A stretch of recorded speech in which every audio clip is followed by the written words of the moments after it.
ntuuse entebe ku kisaawe ku ssaawa 4 ez'okumakya nga nzigide ku nnyonyi ya Rwanda Air.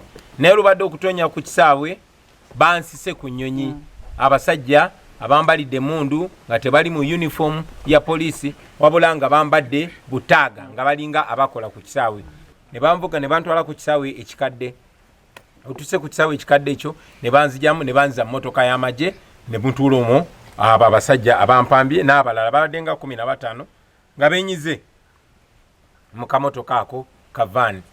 Emmotoka esimbuliddewo naye tuyise kukubeera nga abantu bakwatiridde ku side ne side, naye engeri emmotoka gyembaddemu gyebadde tinted ng'endabirwamu nzirugavu nga kizibu okutegeera oba nze ali omwo. Olutuuse no wano asikali wange olubadde okugulawo ne bamugwira, era ekimutaasiza kwe kuteekako kamera ne tutandika omubanja nga tuli ku kamera kyebavuddeko ne bamuta. Saawa zino wetwogerera ndi musibe, ndi under house arrest, bansibidde waka era beetolodde amaka gange.